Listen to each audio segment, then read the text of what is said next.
Mirai movie team promotions కోసం big boss season 9కి వచ్చింది. సండే ఎపిసోడ్లో హీరోయిన్లు తేజ సజ్జా, రితికా నాయక్ సందడి చేశారు. వీళ్ళిద్దరూ స్టేజ్ మీదకి రాగానే హౌస్మేట్స్ అందరూ వైబ్ ఉంది బేబీ వైబ్ ఉందిలే సాంగ్ పాడుతూ వెల్కమ్ చెప్పారు. ఇది చూసి మీ వైబ్ చూస్తుంటే తెలిసిపోతుంది మీరు చాలా ఎంజాయ్ చేస్తున్నారు అంటూ తేజ సజ్జా అన్నాడు. దీనికి అన్నా ఫుల్లు వైబ్ అన్నా రోజుకొక వైబ్ ఇక్కడ అంటూ వెటకారం ఆడాడు ఇమ్మానుయేల్. ఇక మిరాయి కథలో నీకు బాగా ఏం నచ్చింది అని నాగార్జున అడిగారు.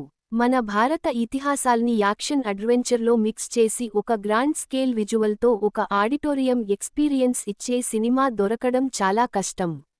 అందుకే ఈ కథ వినగానే ఓకే చెప్పేశాను అంటూ తేజ అన్నాడు. తర్వాత నాగార్జునని చూస్తూ మీరు మా అమ్మ ఫేవరెట్ హీరో. ఆమె మీవి చాలా సినిమాలు చూసింది అంటూ రితికా చెప్పింది. ఇక పాట పేరు చెప్పి దాన్ని బొమ్మ గీస్తే అవతలి వ్యక్తి కనిపెట్టాలి ఇంటూ నాగార్జున గేమ్ పెట్టారు. ముందుగా బొమ్మ గీయడానికి ఇమ్మానుయేల్ వచ్చాడు.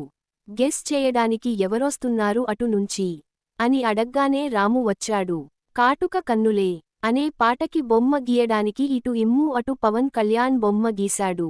ముందుగా మనీష్ గంట కొట్టి ఆన్సర్ చెప్తా అన్నాడు. కొట్టాడు ఆటోమేటిక్గా వాళ్ళు రాంగ్ చెప్తారులే అంటూ ఇమ్ము ధీమాగా అన్నాడు. కాటుక కళ్ళు ఏమంటున్నాయి అని మనీష్ చెప్పగానే అదేంటి రాంగ్ కదా అంటూ ఇమ్ము అన్నాడు. ఇక మేము రెడీ సార్ అంటూ చెప్పగానే ఆన్సర్ చెప్పండని నాగ్ అన్నారు. ఆకాశం అమ్మాయి అయితే అంటూ రాము చెప్పగానే అందుకేనా చెప్పొచ్చా అని అడిగావ్ అంటూ ఇమ్ము కామెడీ చేశాడు. ఇక ఇమ్ము వేసిన బొమ్మ చూసి ఏవోయ్ ఆర్టిస్ట్ అన్నావ్ కదా సామి నువ్వు ఫస్ట్ లేచావ్ నువ్వు వేస్తా అని అన్నావ్ ఇలా వేశావేంటి అంటూ తేజ కామెడీ చేశాడు. పొద్దున్న నుంచి కాటుక పెడతానే ఉన్నాను అయినా తెలీలేదు వాడికి అంటూ ఇమ్ము సరదాగా అన్నాడు. ఇక ఎవరూ సాంగ్ గెస్ చేయకపోవడంతో తేజ, రితికా డ్యాన్స్ చేయలంటూ నాగ్ అన్నారు. దీంతో ఓకే అని డ్యాన్స్ చేశారు. తర్వాత మరో బొమ్మ గీయగా అది కూడా తప్పయింది.